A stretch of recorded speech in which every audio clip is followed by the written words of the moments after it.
سے ہے، اور ہم اسی دین کو چھوڑنے کی وجہ سے ذلیل بھی ہوں گے۔ ہماری عزت احترام اسلام کی وجہ سے، اور اس دین کے چھوڑنے کی وجہ سے ہم ذلیل ہوں گے، اور اتر گئے، بس اتنا سا۔ لوگوں نے کہا امیر المومنین کیا بات ہے، آپ کھڑے ہوئے اور بس چند جملے بول کر اتر گئے، تو ایسی کیا وجہ رہی آپ کا ایسا کرنے کی؟ تو کہا جب لوگ میرے سامنے تعریف کرنے لگے میری سلطنت اور حکومت کی کہ بھائی عمر اتنی بڑی سلطنت کا مالک ہے، عمر جو اتنی بڑی سلطنت کا خلیفہ ہے، تو میری نفس خوش ہونے لگی۔ سمجھ رہے آپ کہ عمر تم اتنی بڑی سلطنت کی معلوم، تو صرف اپنی نفس کو ذلیل کرنے کے لیے میں نے خطبہ دیا اتنا چھوٹا سا، تاکہ وہ کنٹرول میں آ جائے کہ اس میں کوئی عمر کی خصوصیت نہیں ہے جو اتنی بڑی سلطنت یا اس پہ حکومت کر رہا ہے عمر، یا اس کا خلیفہ ہے۔ اسلام تھا جس کی وجہ سے ہمیں یہ عزت ملی، اور اسلام ہی وجہ بنے گا۔ اگر چھوڑیں گے تو ہم پھر ذلیل خواروں کے وہی ہو جائیں گے جو ہم جانور چرانے والے تھے، پھر ویسے ہی بن جائیں گے۔ تو اسلام تھا جس کی وجہ سے ہمیں عزت ملی، اور اسلامی وجہ بنے گا ہماری ذلیل ہونے کی پھر سے۔ تو صرف عمر ابن خطاب رضی اللہ عنہ نے اپنی نفس کو ذلیل کرنے کے لیے وہ خطبہ دیا تھا، ہے نا، اس کو دبانے کے لیے کیا تھا۔ تو نفس ایسی چیز ہے، یاد رکھیے، اس کو دبا کے رکھیے تو یہ کنٹرول میں ہوگی۔ اس کو آپ چھوٹ دیں گے تو بس پھر خواہشات کی نو لمٹس۔ ایک احد پہاڑ کے برابر سونے کے بعد دوسرا احد پہاڑ کے برابر سونا چاہیے اس کو، حتیٰ کہ آپ نے فرمایا ہے خبر کی مٹی ہی اس کے منہ کو بند کر سکتی ہے، اس کی خواہشات کو روک سکتی ہے۔ اس کو لمٹ نہیں، لیکن نفس کو آپ روک دیں، بس یہ اینڈ ہے تمہارا، اس سے آگے نہیں۔ بھائی ایک کپڑے کے بعد دوسرے لے لی تو کیا ہوا، ایک گھڑی کے بعد دوسری لے لی تو کیا ہوا، ایک گھر کے بعد کئی گھر بنا لی تو کیا ہوا، ہے نا۔ ارے بہت ساری چیزیں اور ہیں آپ کو جو کرنا ہے ابھی دنیا کے اندر، صرف یہی مقصد نہیں ہے آپ کا دنیا میں آنے کا، کھاؤ پیو اور اچھے رہو یا خوب کماؤ، اور مقاصد کے تحت مومن آئے ہوا، یہ تو ساتھ میں چلتا رہے گا، یہ ضرورت ہے، لیکن یہ لوازمات نہیں، اس کے لیے آیا نہیں ہو۔ تو نفس آپ کو بڑھاوا دیتی رہیں گی، بھائی حج کو جانا نہیں، یہ سال کیوں جاتے ہو، بچی کے لیے اور ایکسٹرا پیسے جمع کر لو، پتہ نہیں داماد کیسا ملتا، اگلے سال آنی اور جمع کر لو، ہو سکتا ہے جوڑے گھوڑے کے لیے رقم بڑھ گئی ہوں گی اب تک، وہ تو پیسہ ڈی ویلیو ہو گیا نا، تمہارا 5 لاکھ کی تھا اب تو 7 لاکھ میں شادی ہو رہی۔ پھر وہ کوشش کرتا ہے کہ اب حج کے لیے اب نمبر نہیں، ابھی کہاں حج کے لیے، گاڑی تھوڑی لی تم نے اب تک، فور ویلر بھی تو ضرورت ہے تمہاری، اس کو لے لو۔ پھر وہ سوچتا تھا نفس بڑھتے ہی جا رہی ہے، اس کا کنٹرول لمٹ ہی نہیں۔ بچے کے بزنس کا معاملہ بڑا ہو رہا ہے، ذرا اس کا بھی تو سوچو۔ پھر اگلے سال تو نفس ختم نہیں ہونے والی، اس کو آپ کو کنٹرول میں لانا پڑے گا کہ اب بس یہ ختم ہوا تمہارا معاملہ، بس اس کے آگے نہیں۔ تو نفس ایک ایسی چیز ہے، اس کو اگر آپ اپنا دوست سمجھ کے بڑھاوا دیں گے نا تو یہ آپ کو گمراہی کی طرف لے جائیں گے، اور اگر اس کو دبا کے رکھیں گے آپ ود ان کنٹرول تو پھر دیکھیے آپ کو اچھے حکم دیں گے، پھر یہ آپ کو اس طرح سے نہیں گمراہ کریں۔ تو اس طرح سے یاد رکھیے شیاطین قید ہے، آپ کو پورا موقع ہے کہ آپ اچھے اعمال کریں، پورا موقع ہے کہ شیطان آپ کو بہکا نہیں رہا ہے، تو آپ رمضان کا صحیح سے فائدہ اٹھائیں۔ یہ رمضان کی تیسری فضیلت تھی۔ اب آئیے رمضان کی چوتھی فضیلت جو اس حدیث سے پتہ چلتی ہے، جس میں اللہ کے رسول صلی اللہ علیہ وسلم فرماتے ہیں، صحیح مسلم کی روایت ہے، اور عبداللہ ابن عباس رضی اللہ عنہ اس حدیث کے راوی وہ کہتے ہیں کہ رمضان کے مہینے میں خاتون نے عمرے کا ارادہ، معاف کرنا، حج کے مہینے میں خاتون نے حج کا ارادہ کیا۔ نبی اکرم صلی اللہ علیہ وسلم حج کو جانے لگے، لوگوں میں اعلان کیا کہ اللہ کے رسول جا رہے ہیں، بہت سے لوگ ساتھ چلنے کے لیے تیار ہوئے۔ ایک عورت تھی، وہ بھی آ کر کہا کہ اللہ کے رسول میں بھی حج کو چلوں، مطلب ظاہر سی بات ہے اس کے محرم کے ساتھ، لیکن آئی وہ تھی بولنے کے لیے کہ میں چلنے والی ہوں حج کو۔ آپ صلی اللہ علیہ وسلم نے کہا ٹھیک ہے۔ جب حج کا موقع آیا اور سب نکلنے لگے تو دیکھا وہ عورت تو موجود نہیں جو ارادہ کی تھی حج کو چلنے کے لیے۔ کہا کیا بات ہے، تم حج کو نہیں آ رہی ہو؟ تو کہا اللہ کے رسول میں نے جو ارادہ کیا تھا کہ میں حج کو آپ کے ساتھ چلوں گی، لیکن مسئلہ یہ کہ ہمارے پاس صرف 2 اونٹ ہیں۔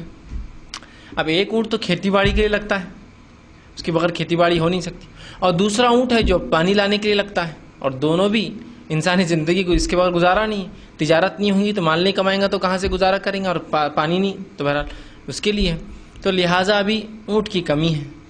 تو آپ صلی اللہ علیہ وسلم نے کہا ٹھیک کوئی بات نہیں، پھر تم ابھی ہمارے ساتھ حج کو مت چلو، لیکن رمضان آئیں گا پھر تو رمضان میں تم عمرہ کر لینا، اس لیے کہ رمضان میں کیا گیا عمرہ حج کے برابر ہوتا ہے، کیونکہ وہ صحابیہ کی نیت تھی، وہ چاہ رہی تھی ثواب ہو، ہے نا۔ تو آپ صلی اللہ علیہ وسلم فوراً کو تسلی دے دی، اور تسلی میں بات بیان کر دی کہ اگر تم رمضان کے مہینے میں عمرہ کرتی ہو تو تمہیں حج کا ثواب مل جائے گا، تاکہ ظاہر سی بات ہے وہ صحابیہ بہت غمزدہ ہوں گی، پریشان ہوں گی کہ رسول اللہ کے ساتھ میں نہ چل سکی، اس سے زیادہ کیا اور ایک فخر اور کسی کے لیے شرف ہو سکتا ہے۔ اس لیے کہ ایک عمل، اور اس عمل میں اگر کوئی، جیسا مثال کے طور پہ آپ کو کہیں رہنا ہے، کسی محلے میں رہنا ہے، اس محلے میں جہاں آپ رہ رہے اگر پڑوس بھی اچھا ہو تو کیا ہی بات ہے پھر، ہے نا۔ تو آدمی دیکھتا ہے نا کہ پڑوس کون سی ہے، پڑوس کیسی ہے، تو حج تو کرنا ہے اس خاتون کو، آج نہیں کل وہ کریں گی انشاءاللہ زندگی رہی تو، لیکن رسول اللہ صلی اللہ علیہ وسلم کے ساتھ حج ہو تو پھر اس کی بات ہی کچھ اور ہوگی۔ ہے نا. لیکن بہرحال اس کو موقع نہیں ملا تو وہ غمزدہ تھی، پریشان تھی. آپ صلی اللہ علیہ وسلم نے فوراً تسلی دی کہ کوئی بات نہیں، گھبراؤ مت، تم عمرہ کر لینا رمضان میں، اور رمضان کے عمرے کا ثواب حج کے برابر ہے. لیکن اس کا ہرگز یہ مطلب نہیں ہے کہ رمضان میں کیا گیا عمرہ اگر کر لے آپ تو حج کی ضرورت نہیں. حج اپنی جگہ، لیکن فضیلت کے اعتبار سے یہ عمرہ بھی انشاءاللہ عزیز حج کے برابر ثواب دیں گا. لیکن حج کو ساکت نہیں کر دیں گا، ختم نہیں. حج تو اپنی جگہ ہے ہی، اس کا ثواب اپنی جگہ ہی ہے، یہ اس کے برابر اس جیسا ثواب آپ کو دیں گا.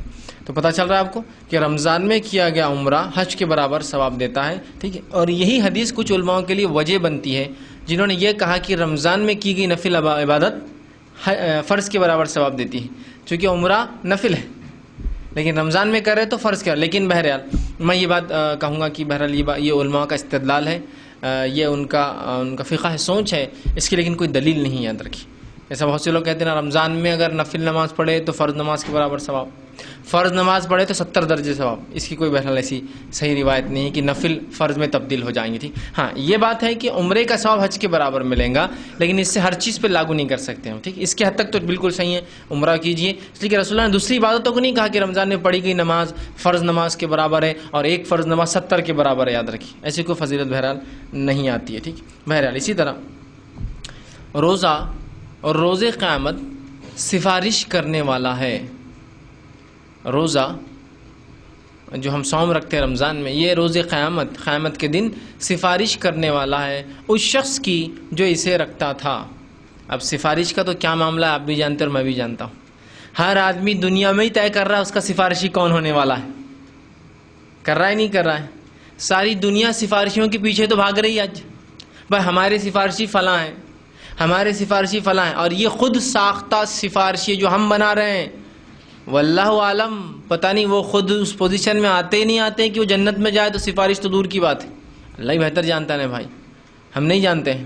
ٹھیک. ہم نہیں جانتے ہیں. ایک صاحب ایک مرتبہ یہ کہنے لگے کہ فلاں صاحب کا انتقال ہوگا، بہت بڑے عالم تھے، تو ان کے جنت کے لیے دعا نہیں، جنت میں اعلیٰ مقامات کے لیے دعا کیجیے. بولے جنت تو شیور پکی ہے بولے ان کی. جب وہ یہ کہہ چکے تھے بعد میں نے ملاقات کی، میں نے کہا ماشاءاللہ بڑی اچھی بات کی، لیکن یہ وہی آپ پہ کہاں سے اتری؟ تو بولے کون سی وہی؟ کہ وہ تو جنتی ہے ہی، جنت کی دعا مت کیجئے، جنت میں اعلیٰ مقامات کی دعا کیجئے. تو یہ وہی آپ کو کوئی کس نے لا کر دی؟ تو کہا نہیں آپ تو بولے غلط راستے پر جا رہے ہیں، غلط سوچ کر رہے ہیں. نہیں، آپ نے تو کیا کیا، ہم کو مغفرت کی دعا سے تو ہم کو محروم کر دیا ان کی. آپ نے کیا کہا مغفرت کی دعا کرو، میں جنتی تو ہے ہی وہ. اب جنتی ہونے کے بعد مغفرت کی کیا ضرورت ہے اس کو؟ جو مغفرت جس کی ہوئی مطلب اس نے جنت حاصل کر لی. اب آپ کیا کہہ رہے ہیں جنت میں اعلیٰ مقامات، مطلب مغفرت کی دعا سے تو آپ نے محروم کر دیا. جبکہ رسول اللہ صلی اللہ علیہ وسلم کے زمانے میں صحابہ کا انتقال ہو رہا ہے اور آپ کہہ رہے ہیں اپنے بھائی کی مغفرت کی دعا کرو، اور آپ بڑے مغفرت کی نہیں، جنت میں اعلیٰ مقامات کی. نبی کے لیے تو یہ بات سوٹ تھی. آپ نے فرمایا کہ مجھے امید ہے کہ جنت میں ایک جنت کے بیچ جنت الفردوس میں ایک مقام ہے جس کا نام وسیلہ ہے، مجھے امید ہے کہ یہ وسیلہ مجھے ملنے والا ہے، لہذا تم وسیلے کی دعا کرو میرے لیے. میرے سے وسیلے کی دعا نہیں، میرے لیے وسیلے کی دعا. وسیلہ جنت میں جنت الفردوس میں عرش کے بیچ میں ایک دم جنت الفردوس کا مین اسپاٹ ہے، وہ اس کو بولتے ہیں وسیلہ عربی میں. تو کہا امید ہے یہ وسیلہ اور مقام محمود مجھے ملنے والا ہے، تو لہٰذا میرے لیے دعا کیا کرو کہ یہ مقام مجھے ملے. تو رسول اللہ چونکہ انبیاء جو ہے بخشائے ہوتے ہیں نا، معصوم ہوتے تو وہ بول سکتے، اب انہوں نے بول دیا. میں نے کہا اب وہ کیسے پتا چلا؟ تو بہرحال وہ خاموش ہو گئے. تو دنیا میں لوگ سفارشی تلاش کر رہے ہیں اپنے لیے کہ یہ سفارشی بن جائیں گے، یہ بن جائیں گے. کچھ ابھی کے لوگ اور کچھ جو مر چکے ہیں ان کو سفارشی بنا رہے ہیں. لیکن جو حقیقی سفارشی ہے، جو کر سکتا ہے، اس کو چھوڑے بیٹھے ہیں، اور وہ روزہ ہے. آپ صلی اللہ علیہ وسلم کی حدیث ہے، عبداللہ ابن عمر رضی اللہ عنہ اس حدیث کے جو ہے راوی ہیں، اور یہ حدیث جو ہے مسند احمد کی ہے. آپ صلی اللہ علیہ وسلم نے فرمایا اور کہا روزہ اور قرآن دو چیزیں روز قیامت اللہ کے پاس سفارش کریں گے. کون کون؟ روزہ اور قرآن. اور قرآن کہیں گا اے اللہ یہ بندہ میرے لیے جاگتے رہا تاکہ میری عبادت کرے، مطلب اللہ کی عبادت میرے ذریعے کرے قرآن پڑھنے کے لیے. یہ انسان میرے لیے جاگتا رہا اور راتوں کی اس نے نیند کو جو ہے میرے لیے وہ کیا اور مجھے پڑھتا رہا، چاہے قیام میں مطلب کھڑے نمازوں میں، چاہے تلاوت کی شکل میں. تو لہٰذا اس کے حق میں میری سفارش قبول کی جائے۔ روزہ کہیں گے اللہ یہ میرے لیے کھانے پینے سے رکتا رہا، مطلب اس نے یہ عبادت اس لیے کی، مجھے اس لیے کیا کہ تجھے راضی کرے، تو یہ کھانے پینے سے رکتے رہا، اور یہ کام اس نے تیرے لیے کیا، لہٰذا میری سفارش اس کے حق میں قبول کر۔ اور نبی اکرم صلی اللہ علیہ وسلم فرماتے ان دونوں کی سفارشات قبول کی جانے والی ہے۔ روزے کی سفارش بھی قبول کی جائیں گی، قرآن کی سفارش بھی قبول کی جائیں گی۔ مجھے بتائیے یہ سفارش تو کرنے والے بتا دیے گئے، یہ دونوں تو سفارش آپ کی اور میری کرنا ہی اگر یہ عمل ہم کرتے ہیں تو اب ان کو چھوڑ کر خود ساختہ ہم نے جس کو اپوائنٹ کیا، جس کے بارے میں یہ بھی نہیں پتا کہ وہ خود بیچارہ کہاں جانے والا ہے، وہ خود اس کا کیا حال ہونے والا ہے نا، اور وہاں ہم یہ کہہ رہے ہیں کہ یہ سفارشی بنے گا، تو آئیے یہ ہے وہ سفارشی جس کو اپنے لیے ہم سفارش کا ذریعہ بنا سکتے ہیں، وہ ہے روزہ اور قرآن۔ یہ سفارش کریں گے دونوں، معلوم، ایک کہیں گے اللہ یہ میرے لیے جاگتا رہا راتوں میں، قیام کیا اس نے، پڑھا مجھے، ایک کہیں گے اللہ یہ میرے لیے بھوکا رہا، اس نے جو ہے مجھے مکمل کیا، یہ عبادت تیری جو تو نے حکم دیا تھا میرے لیے کام کیا، اور دونوں کی سفارش بندے کی حق میں قبول ہونے والی ہے۔ تو ایسے کنفرمڈ سفارشی، ان کا ہاتھ ان کا ہاتھ، ان کی دستگیری ان کی فلاں، ہم سب تلاش کر رہے ہیں، یہ کنفرمڈ ہے، تو یہ حقیقی سفارشی ہے، ان کو تھام لیجئے۔ خوب تلاوت قرآن اور روزوں میں اضافہ کیجئے، فرض روزوں کے علاوہ شوال کے 6 رکھیے، اور اس کے علاوہ نبی اکرم صلی اللہ علیہ وسلم پیر اور جمعرات کا روزہ رکھتے ہیں، ایام 20 کے روزے جو مہینے کے بیچ کے 3 دن ہوتے ہیں، خوب سے خوب رکھیے، روزے سفارشی بننے والے ہیں۔ اس کے علاوہ رمضان کی جو فضیلت ہے اور روزوں کی وہ یہ ہے کہ روزے دار کا اجر بے حساب ہے، روزے دار کا اجر بے حساب ہے، مطلب روزے دار کو اللہ رب العزت جو بدلہ دینے والا ہے وہ بدلے کا کوئی حساب نہیں ہم کر سکتے، بیانڈ آور کیلکولیشن، ہمارے حساب و کتاب سے اونچا ہے، بے حساب، اتنا سمجھتے نا، بے حساب آپ عام اردو میں استعمال کر رہے ہیں، بے حساب لوگ تھے، مطلب کاؤنٹنگ نہیں ہو سکتی ان کی، اتنے زائد تھے، بے حساب اجر ہیں۔ اور آپ صلی اللہ علیہ وسلم یہ فرماتے ہیں، یہ صحیح مسلم کی روایت ہے، اور جو ہے ابو ہریرہ رضی اللہ عنہ حدیث کے راوی ہیں، اور یہ حدیث قدسی ہے، یاد رکھیے، حدیث قدسی وہ حدیث ہوتی ہے جس میں پہلا راوی اللہ تعالیٰ ہوتا ہے، یا رسول اللہ یہ فرماتے ہیں کہ تمہارا رب یا اللہ مجھ سے فرماتا ہے، تو حدیث قدسی ہے۔ کیا الفاظ ہیں حدیث کے سنیے، آپ صلی اللہ علیہ وسلم فرمایا، قال اللہ عز وجل، کہ تمہارا رب فرماتا ہے، اللہ تعالیٰ فرماتا ہے اور کہتا کل عمل ابن آدم لہو، ابن آدم کا ہر عمل اس کے لیے ہوتا ہے، الا الصیام، سوائے روزے کو چھوڑ کر، ابن آدم کا ہر عمل اس کے لیے ہوتا ہے، خود کے لیے، سوائے روزے کو چھوڑ کر۔ کیوں؟ تو فرمایا اور کہا، اللہ کے رسول صلی اللہ علیہ وسلم فرماتے، اللہ کہتا ہے فَإِنَّهُ لِي وَأَنَا أَجْزِي بِهِ، اس لیے کہ روزہ تو میرے لیے ہے اور اس کا اجر میں ہی دینے والا ہوں، روزہ تو میرے لیے ہے اور اس کا اجر میں ہی دینے والا ہوں، ٹھیک؟ تو اس سے پتہ چلا روزے کا اجر کون دینے والا ہے؟ اللہ سبحانہ تعالیٰ دینے والا ہے۔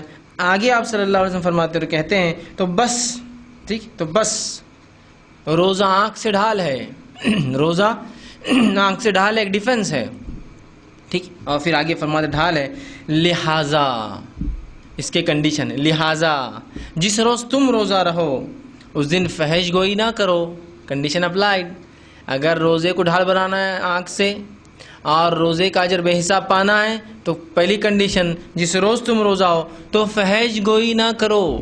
فحش گوئی کیا ہے؟ ہر وہ کام جو برا ہے، اور بیہودہ باتیں نہ کرو۔ دیکھو بیہودہ کو اور پھر الگ لا لیا، بیہودہ باتیں وہ فحش تو یہ کہ بیکار گندی باتیں، بیہودہ وہ جس میں کوئی حد نہ ہو، انسان کسی کا پاس و لحاظ نہ رکھے، کلامی نہ کرے، اور اگر کوئی دوسرا گالی گلوچ کرے، کوئی دوسرا کر رہا ہے، آپ نہ بیہودہ بات کرتے ہیں نہ بد کلامی کرتے ہیں، دوسرا آ کر آپ کو گالی دیتا ہے، ٹھیک، تو روزے دار صرف اتنا کرنا چاہیے، اتنا کہنا چاہیے کہ میں روزے سے ہوں۔ اگر کوئی آپ کو گالی دے رہا ہے تو آپ کیا کہیں گے؟ صرف اس کو میں روزے سے ہوں، یاد رکھیے، بس اتنا کہیں گے آپ کہ میں روزے سے ہوں، اس سے زیادہ آپ کو بولنے کی ضرورت نہیں، یاد رکھیے، ٹھیک۔ اور پھر آپ نے فرماتے ہیں، اس ذات کی قسم جس کے ہاتھ میں محمد صلی اللہ علیہ وسلم کی جان ہے، روزے دار کی منہ کی ہوا، روزے دار کی منہ کی ہوا، خوشبو قیامت کے دن اللہ تعالیٰ کو مشک کی خوشبو سے زیادہ پسندیدہ ہوں گی، اور روزے دار کے لیے 2 خوشیاں ہیں جن سے وہ فرحت خوشی حاصل کرتا ہے. اب فرمایا اولاً یہ جب وہ افطار کرتا ہے تو خوش ہو جاتا ہے، اور ثانیاً سیکنڈری دوسرے نمبر پہ یہ کہ جب اپنے رب سے ملیں گا اور روزے کا اجر دیکھیں گا تو تب بھی خوش ہو جائیں گا، ہے نا. ایک تو افطار کی خوشی کہ روزہ ختم ہوا، اور ایک تو اجر کی خوشی ہوں گی، دو خوشیاں ملیں گی ایک روزہ دار. تو اس حدیث میں کئی فضیلتیں آ گئی. پہلی فضیلت اس حدیث میں جو آئی وہ یہ ہے کہ روزہ میرے لیے اللہ فرماتا ہے اور اس کا اجر میں دوں گا، اور کنڈیشن بھی اللہ کی بتائی ہوئی ہے چونکہ حدیث قدسی ہے پوری. وہ آپ نے کوئی پیپر میں اشتہار دیکھا، اشتہار پڑھا آپ نے، فلاں کپڑوں پر 70% چھوٹ اور 70% پر پھر 30% چھوٹ، آپ خوش ہو جاتے ہیں. 70% ڈسکاؤنٹ پلس 70 پہ 30% ڈسکاؤنٹ. آپ خوشی سے چلے گئے اور شو روم میں جب کپڑے دیکھنے لگے اور آپ دیکھتے کپڑوں میں ہاں لکھا ہوا تو نہیں کہیں ڈسکاؤنٹ، دوسرے کپڑوں میں لکھا ہے، تو کوئی آگے کہتا ہے کہ ڈسکاؤنٹ والا معاملہ ادھر ہے، تو وہ کہیں گے اخبار میں تو نہیں سر، آپ نے پڑھا نہیں ہوگا، نیچے لکھا ہوتا ایسٹرک ہیش اور اس کے آگے کنڈیشن اپلائیڈ. یہ والے کپڑوں پر ہے. یہ وہ کپڑے ہیں جو سیزن ختم ہو گیا، سردی ختم ہو گئی، گرمی آ رہی، کمپنی اب گرمی سردی کے کپڑے سنبھال نہیں سکتی، تو لہٰذا کمپنی کم داموں میں سیل کر دیتی تاکہ وہ سنبھالنا نہ پڑے. اسٹاک چونکہ 1 سال رکھیں گے آؤٹ ڈیٹ ہو جائیں گا، تو اس لیے نکالی، لیکن دوسرے کپڑوں پر نہیں ہے نا، کنڈیشن اپلائیڈ. تو ویسے اللہ نے ایک آفر دے دیا، روزہ میرے لیے ہے اور میں ہی اس کا اجر دوں گا. ٹھیک، اب اندازہ لگائیے روزے کی فضیلت پہ تھوڑا سا غور کرتے ہیں. کیا امید کرتے ہیں اللہ سے کہ اللہ کوئی چیز کے لیے کہے کہ روزہ میرے لیے اور میں اجر دوں گا؟ آپ کیا امید کرتے ہیں؟ دنیا میں ہم جس ذات کے سامنے ہوتے ہیں، جس شخص کے سامنے ہوتے ہیں، اس کی شخصیت کے اعتبار سے اندازہ لگاتے ہیں کہ کیا ہوگا اس کا بدلہ. جیسے مثال کے طور پر کوئی اورنگ آباد کا آپ کے محلے کا مالدار انسان آپ سے کہے کہ میں آپ کو میرا ایک کام کرو کچھ دوں گا، تو کیا امید کرتے ہیں؟ اس کی حیثیت کے اعتبار سے امید کریں گے نا. اورنگ آباد شہر کے سب سے مالدار انسان کہے کہ میں آپ کو کچھ دوں گا، میرا ایک کام کر دی، تو اس کی حیثیت سے آپ امید کرتے ہیں نا. اگر کوئی ہندوستان کے سب سے مالدار انسان کہے میرا ایک کام کرو کچھ دوں گا، تو آپ اس کی حیثیت کے مطابق امید کرنا. اور دنیا کا سب سے مالدار انسان کہے میرے لیے ایک کام کرو کچھ دوں گا، تو آپ اس کی شخصیت کے اعتبار سے امید کر لینا. اسی طرح اللہ رب العزت جو کائنات میں سب سے غنی ذات ہے، وہ آپ سے کہہ رہی ہے روزہ میرے لیے میں اجر دوں گا. اب کیا امید کرتے اس سے؟ آپ کیا امید کرتے؟ کم سے کم لیول پر کیا امید کر رہے ہیں بتائیے؟ کم سے کم لیول پر میں کم از کم یہ تو امید کرتا ہوں میری مغفرت، لیسٹ میں اس کی مغفرت کے بعد ہی فائدے اٹھائیں گے نا. دیکھیے جنت کا ادنا فائدہ بھی اٹھانا ہے، لیسٹ میں بھی سب سے کم بھی، تو مغفرت شرط ہے نا اس کے لیے. جنت جاؤں گا تو فائدہ اٹھاؤں گا، تو اگر میں اللہ مجھے اجر دینے والا کسی چیز کا، تو لیسٹ مجھے کم از کم مغفرت تو اللہ کر ہی دیں گا. مطلب سب سے چھوٹی جنت کا تو کم از کم میں مستحق بننے والا ہوں، یہ تو امید کر سکتا ہوں اللہ سے. کہ تو مغفرت کا معنی یہ جنت حاصل کرنا، اور جنت کا معنی یہ کہ اگر سب سے ہلکی بھی ملے تو سب سے چھوٹی جنت ملے گی، ہے نا. کم از کم میں یہ امید کر سکتا ہوں، چونکہ روزہ اللہ کے لیے اور اللہ اجر دینے والا ہے بے حساب. اس لیے میں نے کہا کہ تو اللہ جب کوئی چیز کا اجر دینے والا ہے تو آپ ہوتا ہے نا تحفے دیتے ہیں ہم شادیوں میں یا کہیں بھی، تو آدمی کیا بولتا؟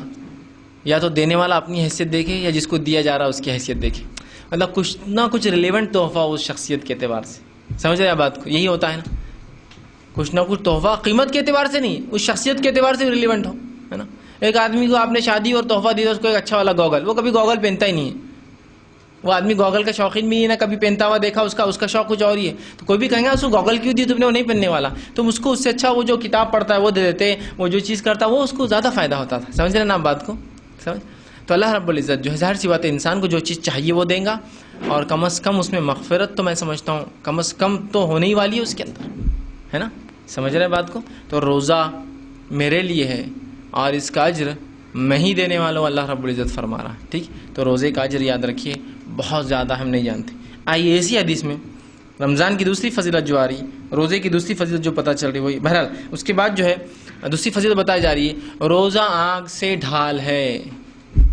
ڈھال سمجھتے ہیں آپ؟ کوئی چیز سے بچاؤ کے لیے جو چیز استعمال ہوتی ہے اس کو ڈھال کہتے ہیں. جیسا جنگ میں کوئی شخص جاتا ہے، ایک ہاتھ میں تلوار ہے دوسرے ہاتھ میں کیا ہوتی ہے؟ ڈھال ہوتی ہے، تاکہ سامنے والا جب وار کرے گا تو اس سے میں ڈیفنس کروں گا، اپنا روکوں گا اور پھر میں اس پہ وار کروں گا. تو ڈھال کیا ہوتا ہے؟ سیفٹی کے لیے ہوتا ہے، سامنے رکھ دیا جاتا ہے. تو روزہ آنکھ سے ڈھال ہے، مطلب اپنے روزوں کو اتنا اچھے سے رکھو کہ یہ تمہارے لیے آنکھ سے ڈھال بن سکتے ہیں روزے قیامت. اور پھر لیکن کنڈیشن بتا دی. کنڈیشن کیا کیا اپلائی ہے؟ جب کوئی روزے سے ہو، فحش گوئی نہ کرے، بیہودہ باتیں نہ کرے، اور گالی گلوچ نہ کرے. کہ تو دوسرا دے رہا ہے تو آپ یہ کہنا میں روزے سے ہوں، تو خود نہیں کرنا اس کا مطلب ہے نا. گالی گلوچ نہ کریں. اب آئیے یہ تو کنڈیشن ہے روزے کی اور اس کے ثواب پانے کی اور ڈھال بنانے کی. اب یہ کنڈیشن میں ہم کہاں پورے اتر رہے ہیں کہ بتائیے؟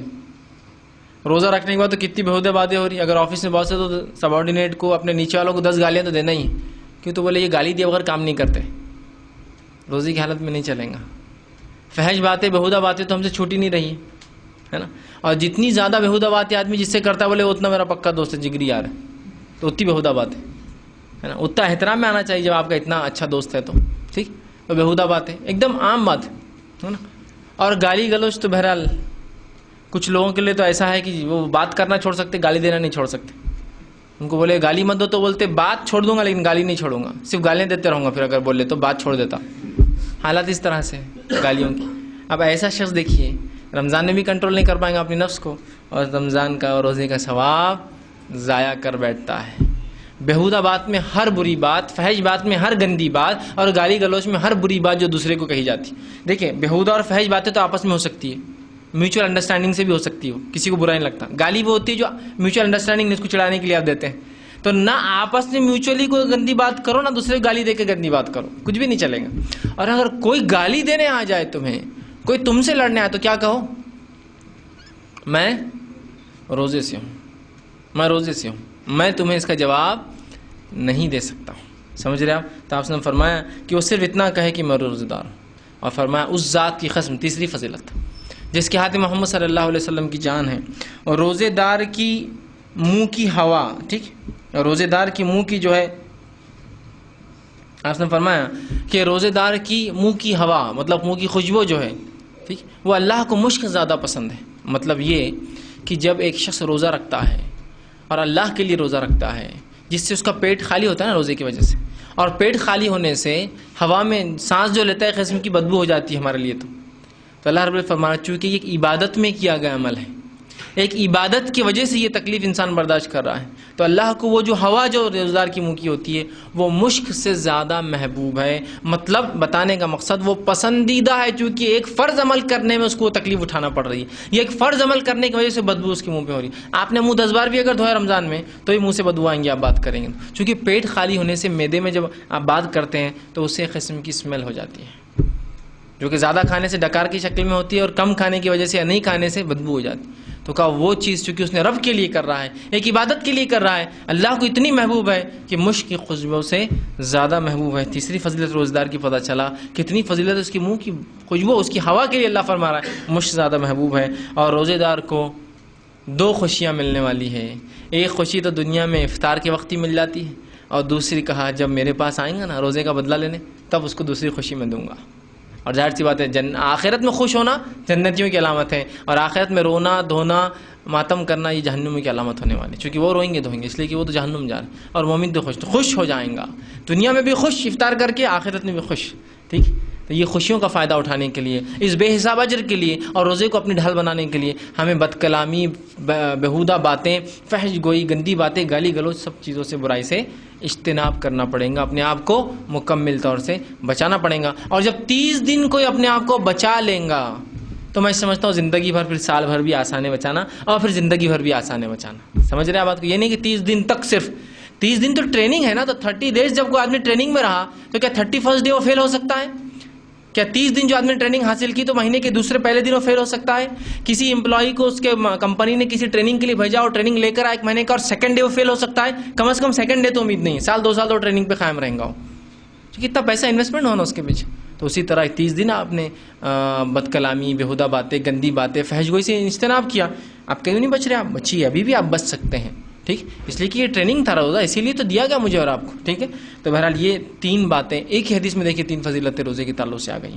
ٹھیک ہے, اب اسی طرح روزہ دار کے لیے جو ہے ایک فضیلت جو ہے وہ یہ ہے کہ جنت کا ایک خاص دروازہ ہے جو صرف روزہ دار لوگوں کے لیے, جو روزہ رکھتے ہیں دنیا میں. اور نبی اکرم صلی اللہ علیہ وسلم نے یوں فرمایا, صحیح مسلم کی روایت ہے, جو ہے سہیل ابن سعد رضی اللہ عنہ اس حدیث کے راوی, وہ فرماتے ہیں کہ آپ صلی اللہ علیہ وسلم نے فرمایا کہ جنت کا ایک دروازہ ہے جس کا نام ریان ہے, اور فرمایا جس سے قیامت کے دن روزے دار گزریں گے ان کے علاوہ اس دروازے سے اور کوئی نہیں گزریں گا. جنت کا ایک دروازہ ہے جس کا نام ریان ہے, اور اس دروازے سے صرف اور صرف روزہ دار گزریں گے اور دوسرا کوئی نہیں گزریں گا. اب آپ کہیں گے یہ کیا فضیلت ہے, کتنی اہم فضیلت ہے, اندازہ لگائیے کہ جنت کا ایک دروازہ صرف روزے جیسی عبادت کے لیے خاص کر دیا گیا ہے. جنت کا ایک دروازہ روزے کے لیے خاص کر دیا گیا ہے. دیکھیے آپ کہ اس میں سے نہیں گزریں گے مگر صرف جنتی لوگ. صرف جنتی گزرنے والے اس دروازے سے. یاد رکھیے کون سا دروازہ؟ جس کا نام ریان ہے نا. اور فرشتے ان کا وہاں استقبال کریں گے, ہے نا. اور یہ بہت بڑی اہم بات ہے, یاد رکھیے, بہت اہم بات ہے. دنیا کے اندر مختلف دروازے ہوتے ہیں, مختلف راستے ہوتے ہیں. جن دروازوں اور راستوں سے مخصوص شخصیاتوں کو ان کے حالات, ان کے احوال, ان کی اہمیت کے اعتبار سے لایا جاتا ہے. یہ بات آپ بھی جانتے ہیں, یہ بات میں بھی جانتا ہوں, ہے نا. جیسا کہ ایئرپورٹ ہے, ایئرپورٹ پہ تو کئی دروازے جس سے آپ اور ہم جاتے آتے ہیں, لیکن جب کوئی وی آئی پی آئے تو ایک دروازہ الگ کھلتا ہے اس کے لیے, اسپیشل اس کے لیے ارینجمنٹ ہوتا ہے نا. سمجھ رہے نا آپ؟ اگر وہ چڑھ رہا ہے تو اس کے لیے اسپیشل ارینجمنٹ ہو رہا ہے. یہ معنی ہے ایک خاص دروازے کا, ہے نا. اور خاص چیزوں کے لیے تو ہم سب ترس رہے ہیں نا. میرے کو دعوت میں خاص لے جا کے کھلایا انہوں نے, میرے کو تو خاص بلا کے بٹھاتے اپنے پاس, مطلب اسپیشل میرے لیے الگ, ہے نا. میں تو جب بھی ان کے پاس جاتا تو میرے لیے خاص توجہ کا معاملہ رہتا, ہے نا. اس کو انسان پسند کرتا ہے نہیں کرتا ہے. ارے ہوٹل والے سے اپنی بہت پہچان ہے, خاص بٹھاتا اپنے کو لے جا کے ایک جگہ, ہے نا. میرے لیے جب بھی کھانا آئے گا تو خاص کھانا آئے گا, اسپیشل, مطلب آپ کے لیے سب سے ہٹ کر. تو دنیا میں تو ہم اسی چیز کو بڑے پن کی علامت سمجھتے ہیں کہ میں دنیا سے ہٹ کر کچھ میرے لیے ہو. تو اگر ہم چاہتے ہیں آخرت میں بھی دنیا سے ہٹ کر ہم ایک دروازے سے جائے جس میں سے روزدار کے علاوہ کوئی نہیں جانے والا ہے, تو ضرور روزہ رکھیں, جیسے کہ وہی اس میں سے گزرنے والے ہیں. پھر یہ خاص شرف ہے, سمجھیے اس کو. گھر کے اندر انسان کے کئی دروازے ہوتے ہیں. ایک دروازہ تو ہوتا ہے جو کامن ڈور ہوتا ہے, سب آتے اور جاتے ہیں. ایک دروازہ ہوتا ہے جو سرونٹ ڈور ہوتا ہے, کام والے آتے اور جاتے ہیں, ہے نا. وہ دروازہ الگ ہی ہوتا ہے. ایک دروازہ ہوتا ہے جو کبھی کبھار کھلتا ہے, جس سے کھلنے سے آس پڑوس والے بھی دیکھتے کون آیا آج, بچی کو رشتہ آیا ہوں گا, بچے کو رشتہ آیا ہوں گا, یا بہت بڑا مہمان. چونکہ یہ دروازہ انہوں جب بھی کھولتے جب کروڑپتی آیا کوئی, بچی کو رشتہ آیا, بچے کو رشتہ آیا, تو ہے نا. یہ دروازہ عام طور سے نہیں کھلتا, اسپیشل ڈور ہے ان کے گھر کا, ہر کوئی جاتا آتا نہیں اس میں سے, ہے نا. تو دروازوں کے داخلے سے آنے والے کی اہمیت پتہ چلتی ہے. تو جنتیوں کی اہمیت دیکھیے کہ ایک اسپیشل ڈور ہے ان کے لیے. جنت میں حالانکہ کوئی بھی دروازے سے جائے جنت میں ہی جا رہا ہے, لیکن آپ سمجھتے ہیں نا, ویلکم کے لیے جو راستے سے بلایا جا رہا ہے اس سے ایک امپورٹنس پتہ چلتی ہے ایک آدمی کی, اس کی اہمیت پتہ چلتی ہے, وہ آدمی کون ہے, کیسا ہے نا. تو یہی بتانا چاہ رہے ہیں اللہ رب العزت کہ جنتیوں کا اللہ کے معاف کرنا, روزے داروں کا اللہ کے پاس خاص مقام ہے, اسپیشل ہے. اس لیے تو ایک خاص دروازہ ان کے ویلکم کے لیے رکھا گیا. اور ہر دروازے فرشتے ہوں گے اور وہ استقبال کریں گے. ہر دروازے سے داخل ہونے والے کا مختلف استقبال ہو رہا ہوگا, اور ہر دروازے سے جانے والے کو پتہ ہے کہ وہ ایک مختلف عمل کی وجہ سے داخل ہو رہا ہے, اور وہ اس پہ خوش ہوں گا اور فخر بھی کریں گے. یاد رکھیے دنیا میں اپنے اعمالوں پہ ہم خوش اور فخر نہ کریں, یہ درست نہیں. لیکن جنتیوں کو یہ معاملہ ہوگا, وہ خوش ہوں گے اپنے اعمال پہ, کیونکہ اب تو بدلے کا دن ہے نا, بدلے کا دن ہے. آج تو بدلہ مل رہا ہے. دنیا میں اس لیے ہم فخر نہیں کر سکتے کہ اللہ نے منع کیا, آخرت میں تو ہمیں بدلہ مل گیا اس چیز کا. خوش ہوں گے, فخر سے اندر داخل ہوں گے کہ آج ہم کو مل گیا جو وعدہ کیا جا رہا تھا ہم سے. ٹھیک, تو لہٰذا آپ دیکھیے ایک دروازہ خاص ہے صرف اور صرف روزے داروں کے لیے. تو ہم کوشش کریں اپنے روزوں کو بلا وجہ نہ چھوڑیں, ہے نا. اتنا اہم, اتنی اسپیشل فیسلٹی دی جا رہی, اور آج ہم کتنے چھوٹی چھوٹی وجوہات سے روزوں کو, کتنے چھوٹے چھوٹے بہانوں سے روزوں کو چھوڑتے ہیں, ہے نا. کچھ والدین اپنے بچوں کو روزہ نہیں رکھنے دیتے, حالانکہ بالغ بچے. کیوں؟ تو شاید یہ ٹھیکہ لیں گے قیامت دن ان کا کہ اللہ ہم نے بولے تو ان کو چھوڑ دو, اس کا عذاب ہم کو دو 30 دن کا. نہیں, بالغ بچوں کو روزہ رکھنا فرض ہے. والدین روکیں گے تو والدین گناہ گار ہیں اندر کی. کیوں روک رہے ہیں؟ نہیں بولے وہ پڑھائی نہیں ہوں گی. کیا دنیا کی پڑھائی واقعی میں اتنی اہم ہے کہ آپ اپنے بالغ بچے کو ایک فرض عبادت سے روکے؟ آپ کیا اللہ کو جواب دیں گے؟ میں تو نہیں جانتا. نہیں اللہ وہ 10th کا سال تھا نا, بہت امپورٹنٹ تھا, اور وہی 10th کے سال ایگزام سے پہلے بچہ مر گیا, تو اللہ نہ کرے لیکن موت کس نے دیکھا؟ کیا کریں گے پھر؟ پچھتاتے رہیں گے کہ میں نے اس کو روزہ بھی رکھنے نہیں دیا بیچارے کو. 10ویں مہینے تک بچہ بالغ ہو ہی جاتا ہے, 10 سال سے اوپر بالغ ہو جاتا ہے بچہ. حدیث میں الفاظ 10 سال کے بعد نماز کو نہ چلے تو مارو, اور مارا اسی وقت جائیں گا جب اس پہ چیز عبادت فرض ہوں گی. 7 سال میں لے کے جاؤ, 10 سال میں مارو, انہیں نہ جائے تو پتہ چلا 10 سال اینڈ لمٹ ہے اس کی عبادتوں کو فرض کرنے کی. تو بچہ 10ویں میں آنے والا 13 یا 14 سال کا تو ہو جاتا, یا 13 ایئر سے ابو ہی رہتا, 13 پوائنٹ سمتھنگ 14 پوائنٹ سمتھنگ 15 تک آتا ہے نا. تو والدین کیا جواب دیں گے؟ اس کی آخرت خراب نہیں کر رہے آپ ایک طرح سے. بلکہ ہونا تو یہ چاہیے تھا. ہم نے اپنے بچوں کو روزہ رکھا ہے کہ بیٹا پڑھائی تو کرنا ہے, لیکن روزہ بھی نہیں چھوڑ سکتے ہو, تو دونوں کام تم کو کرنا ہے. سحر اچھے سے کرو, افطار اچھے سے کرو, صحت کا خیال رکھو, تعلیم بھی حاصل کرو ساتھ میں. سمجھ رہے؟ اس لیے کہ یہ ٹریننگ آخرت کی ٹریننگ ہے. دنیا کے ایگزام آتے ہو جا, میں یقیناً تعلیم کی اہمیت کم نہیں کر رہا ہوں, لیکن میں یہ بتانا چاہ رہا ہوں ان والدین کے لیے جو دنیا کو سب کچھ سمجھ بیٹھے ہیں اور آخرت کی تعلیم اور اس کی عبادتوں کو کم سمجھ رہے ہیں, ان کے لیے میں کہہ رہا ہوں یہ. ورنہ 10ویں بھی بڑی اہم چیز ہے, 12ویں بھی خوب پڑھیے, بچوں نے اچھے سے اچھا پڑھنا چاہیے. بچوں کو یہ سوچنا چاہیے یہ ہماری فرض عبادت ہے, لہٰذا والدین کو اتنا خوش کر دے کہ نہ ہمارے فرائض میں کوئی تکلیف ہے اور ہمارا معاملہ بھی چلتا ہے. ورنہ بچے بھی کیا کرتے ہیں, 10th کا سال ہے, اہم سال ہے, اور روزہ رکھ کے بس سوتے پڑے. والدین بس پریشان, یار دن بھر سوتے پڑا ہوا روزہ رکھ کر, کیا فائدہ ہے روزہ رکھ کر, اس لیے کہ دن بھر سو رہا, اس کی تعلیم جائیں گی تو بولتے روزہ مت رکھو. آپ بھی بتائیے اپنے والدین کو مستعد ہو کر کہ نہیں میں روزے بھی رکھوں گا اور علم بھی حاصل کروں گا, نہ میرے روزے میں کمزوری آئیں گی نہ میرے تعلیم میں. دیکھیے آپ مجھے ایک موقع تو دیجیے. بچے بھی اپنی عبادت کی فکر کریں. لیکن بچے کیا ہوتا, 10ویں بولے تو بہت آج کل کے اعتبار سے بچوں کی عمریں جو ہے کم ہی ہوتی ہے کے اعتبار سے, اور 13, 14, 15, 20 سال 25 سال کا بھی شادی تک بھی اس کو سمجھ نہیں آتی ہے نا. مطلب آج کل تو معاملہ یہ ہے کہ بچے بڑے کہاں ہو رہے ہیں, بچے بچے رہ رہے ہیں. اور ان والدین پہ تو میرے کو افسوس ہوتا ہے جو بچوں کو بھی بڑا ہونے بھی نہیں دیتے. میرا بچہ بول کے اتنا بڑا, میرا بچہ بڑا ہونے بھی نہیں دیتے, وہ بڑا ہونے نہیں دینا چاہتے بچوں کو, ہے نا. بیٹے ذرا ترکاری لا لو تو سڑے ہوئے آلو لے کے آتا, سڑے ہوئے ٹماٹر. ارے آپ کا بچہ اتنا بڑا ہو گیا, اب اس کی شادی کی عمر آ گئی, سب نہیں میں کبھی سبزی نہیں منگایا میرے بیٹے سے, میں اس کو بہت پال کے رکھا, اس کو ایک دم محبت میں رکھا. تو آپ نے اس کی زندگی برباد کی میرے بھائی. اگر 25 سال کا بچہ سبزی نہیں لا سکتا تو وہ کیا کریں گا, اپنی بیوی اور بچوں کی کیا دیکھ بھال کریں گا, اسے تو کچھ سمجھتا ہی نہیں. میں نے بہت لاڑ میں پالا اس کو, لاڑ میں پالا لیکن غلط کر دیا. لاڑ میں پالنا تو یہ تھا کہ دنیا کی چیزیں سکھا دے تاکہ میرا لاڑ میں پلا ہوا بچہ دنیا کی تکلیف میں نہ آئے, کوئی اس کو گھما نہ سکے, ہے نا, کوئی اس کو راؤنڈ پر نہ لے جائے. اس کو اتنا آپ نے شعور دے دینا چاہیے تھا. ہمارے بچے بڑے ہوتے نہیں اس وجہ سے, ٹھیک, کوئی شعور نہیں آتا, اس لیے کہ باپ کی مرنے کی عمر ہے, پھر بھی بولتا کوئی کام نہیں کرے گا, صرف میں کام کروں گا. کیوں نہ, میں کو کرنا ہے بس. بچوں کو آپ تعلیم دیں, اس وجہ سے بچے جاہل رہ جاتے. بہت سے بچے اس وجہ سے نہیں سمجھ پاتے دنیا کے معاملات, ان کے والدین کو موقع نہیں دنیا کے معاملات سمجھنے کا. دیا کیجیے. نبی اکرم صلی اللہ علیہ وسلم, صحابہ کی تعلیمات ایسی تھی, اپنے بچوں کو دنیا کی تعلیم بھی اس زبردست انداز سے وہ دیا کرتے تھے کہ وہ جہاں ایک بہترین عالم دین ہے تو وہیں ایک بہترین مجاہد ہے, وہیں ایک بہترین تاجر ہے. اور تجارت کے لیے بہت عقل لگتی ہے, معلوم آپ کو, بہت سارے مینوپولیشنز, کیلکولیشنز, بہت ساری چیزوں کو سمجھنا, بہت سارے معاملات کو سمجھنا ہوتا ہے, تب جا کے انسان ایک تاجر بن سکتا ہے. یاد رکھیے. اچھا, اسی طرح جو ہے ایک بہترین جو ہے وہ اگر شادی ہو جائے تو ایک شوہر ہے, اور وہ اولاد پیدا ہو جائے ایک بہترین باپ ہے, اور ایک بہترین بیوی اور ایک بہترین ماں ہے. تو ایسی تعلیم دیتے تھے. اور ہمارے پاس تو معاملہ یہ ہے کہ اسی کو انتہا نہیں. تو یہ چیز بہرحال بڑی اہم ہے, یاد رکھیے. اپنے بچوں کو ہم کو سکھانا ہے, تو روزے دار کے لیے ایک اسپیشل وہ ہے. تو آج بہت چھوٹے چھوٹے بہانوں کے لیے ہم روزے چھوڑتے ہیں. تعلیم ایک بہانہ ہے, اس کے علاوہ صحت ایک بہانہ ہے کچھ لوگوں کے لیے. نہیں, ابھی صحت نہیں ہے روزے رکھنے کے لیے, صحت نہیں. کتنا وزن ہے آپ کا؟ تو صرف 100 کلو, لیکن ابھی صحت نہیں روزہ رکھنے کے لیے. تو میرے بھائی اللہ سے کیا امید کرتا ہے, تجھے 1 ٹن کا اللہ بنا دے, پھر تو روزہ رکھیں گا؟ تو پھر پریشان, ارے نہیں اتنی تو وہ زیادہ ہو جائیں گی نا. تو پھر کیا صحت ہے؟ اگر ہاں واقعی میں انسان بہت موٹا ہو لیکن اس کو بیماریاں ہوں, اس کو مختلف چیزیں ہو, تو سمجھ میں آتا ہے بات. لیکن کچھ نہیں, جوان ہے بالکل بہترین ہٹا کٹا جس کو بولیں گے عام زبان, اور پھر نہیں یہ 100 سے 99 آ گیا, تو 100 سے 90 ہو گیا تھا پچھلے رمضان میں. کتنی مشکل ہوئی بعد میں کو ریکور کرنے کے اندر, جو 10 کلو, بہت مشکل ہوئی.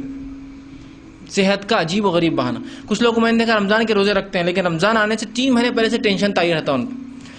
گھر میں وٹامنس کی مختلف دوائیں آ کے رکھی جاتی ہے, مختلف کیپسولس ہے, مختلف سیروس پی رہے ہیں. میں نے ایک بار دیکھا ہے گھر میں اتنا ڈبہ, ایک بڑے بیٹے کا, چھوٹے بیٹے کا, منجلے بیٹے کا, چھوٹے بیٹے کا. مطلب کیا یہ؟ تو رمضان آ رہا نا, تو امی پہلے سے تیاری کراتے ہیں. یہ کیا تیار رمضان کی؟ تو ہم بولے ٹونی کا پیتے, بی کیپسولس کھا رہے, وٹامن بی کے فلاں. کیوں؟ تو رمضان میں ہم کمزور نہیں ہونا. میں نے کہا اللہ رحم کرے, رمضان میں کوئی کمزور ہوتا مجھے بتا دے تو میں اپنی رائے چینج کر دوں گا. رمضان میں اور کمزوری, یہ دونوں کا رہے. میں آپ سے کہہ رہا ہوں دعوے کے ساتھ, رمضان سے پہلے وزن کرائیے اور رمضان کے بعد وزن کرائیے. بڑھنے والا ہے وہ, کم نہیں ہوتا ہو.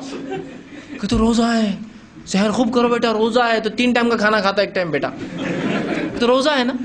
حالانکہ روزے میں صرف ایک کھانا شفٹ ہو رہا ہے, بدل رہا ہے, صرف چھوڑ رہا کچھ بھی نہیں ہوں, صرف تبدیل ہو رہا ہے وقت, لیکن روزہ ہے. اور ٹائم ٹو ٹائم ہوتا ہے, بالکل منٹ کے ساتھ کھانا چل رہا ہے. کہ اب 4:23 ہے تو 4:23 تک کھانا چل رہا ہے. اس کے بعد 7:11 پہ افطار, تو 7:11 کو افطار ہو رہی ہر روز. تو ٹائم ٹیبل کے حساب سے کھانا ہونے سے صحت بڑھ جاتی ہے، کبھی بھی یاد رکھیے. اور میڈیکل بہت سے بینیفٹ ہے، معلوم آپ کو روزہ رکھنے کے بہت سارے بینیفٹس ہیں کہ روزہ رکھنے سے انسان کیا فائدہ اٹھاتا ہے. اس کی بہت ساری مختلف اسٹڈیز آپ دیکھ سکتے ہیں، وہ اسٹڈیز اپنی جگہ جانے دیجیے وہ کیا بتاتی ہے. اصل یہ کہ اللہ نے حکم دیا، اب اس سے چاہے ہم زندہ رہے مر جاؤ ایک الگ مسئلہ ہے ہمارے لیے عبادت کا مسئلہ ہے، لیکن اس کے فائدے بھی ہیں کہ تو ہر عبادت فائدے کی چیز ہے، اور ہر حرام کردہ چیز ہمارے نقصان کے لیے یاد رکھ، اس لیے اللہ نے اس کو حرام کیا، نقصان دہ ہمارے لیے، نقصان دہ. ٹھیک. تو بہرحال روزے سے کبھی ویٹ کم نہیں ہوتا، روزے سے کبھی صحت خراب نہیں ہوتی، بلکہ 11 مہینے جو کھا کر صحت خراب کر لی نا ہمیں، روزہ اس کو پورا لیول میں لاتا، ریکور کرتا، اور بہت سارے اس کے طبی میڈیکل بینیفٹس ہیں، آپ پڑھ سکتے ہیں اس کو. بہرحال اتنے بینیفٹس کہ میں سمجھتا ہوں وہ بینیفٹس ہم کو کھا کر حاصل نہیں ہوتے جتنا بھوکا رہ کر حاصل ہوتے روزے میں. ٹھیک. تو کمزوری کا ان کو مسئلہ رہتا اور وہ ٹونکس لے رہے ہیں اور کیا کیا تیاری کر رہے ہیں، یہ ایک دم نیچرل چیز ہے. اور کوئی روزہ ایسی چیز تو نہیں ہے نا کہ آپ نے مغرب میں کھانا کھا لیا تو اس کے پھر دوسرے دن مغرب میں آپ کو موقع مل رہا ہے. آپ کو مغرب سے لے کر فجر تک مکمل چھوٹ ہے، اور سورج نکلنے سے پہلے سے لے کر سورج ڈوبنے تک صرف نہیں کھانا ہے آپ کو، اتنا ہی رکنا ہے. ہارڈلی جو ہے روزہ 14 گھنٹے کا ہوگا میکسیمم، بڑے سے بڑا روزہ ہمارے پاس. ٹھیک.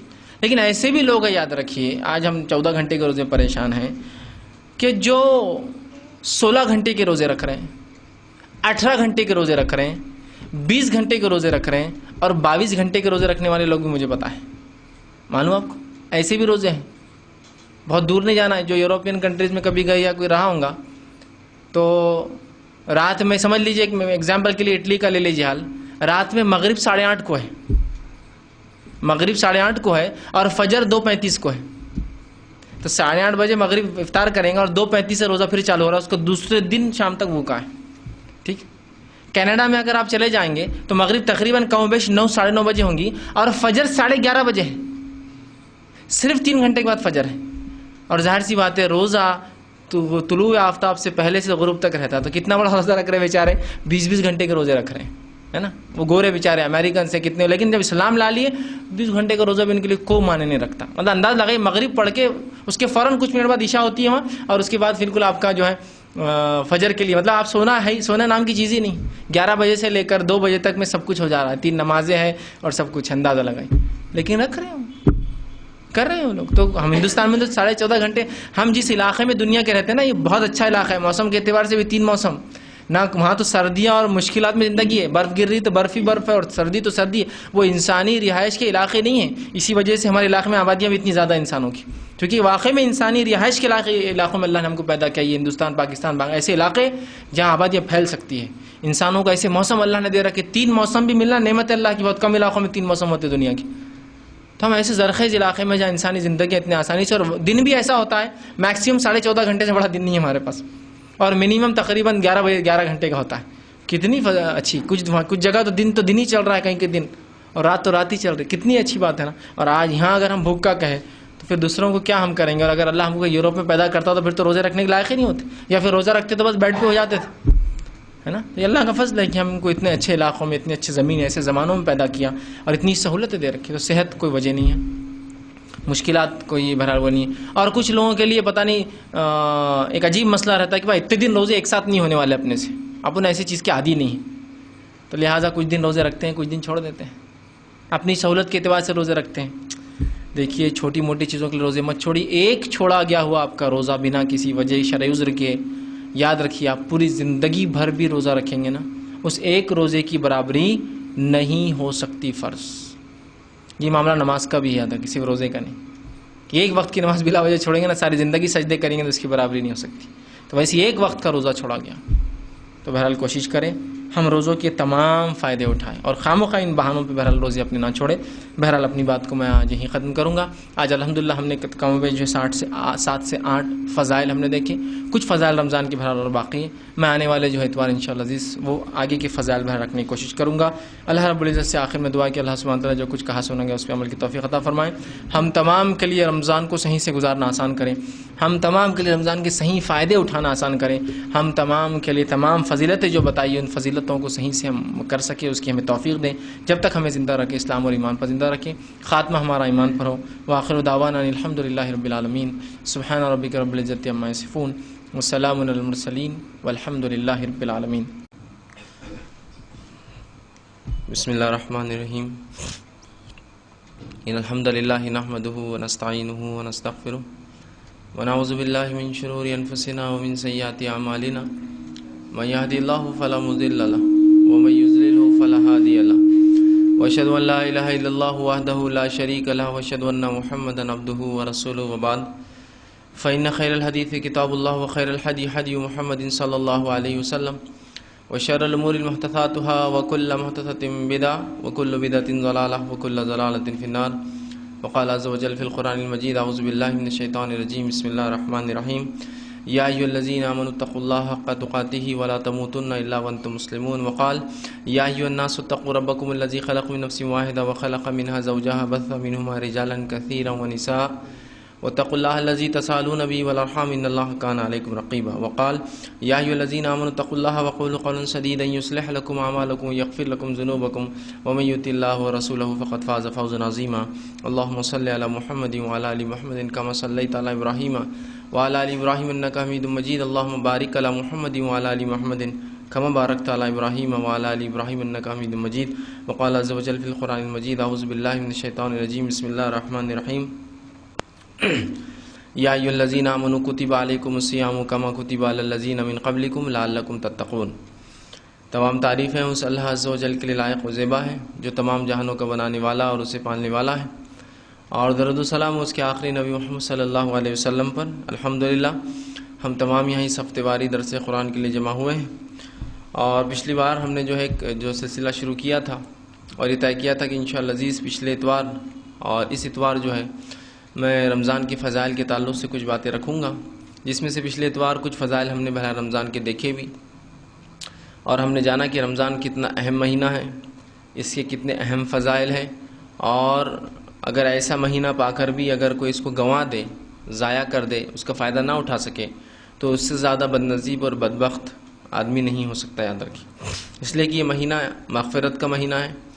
یہ مہینہ جو بھی گناہ انسان سے سال بھر ہوئے اس کی معافی مانگنے کا مہینہ ہے.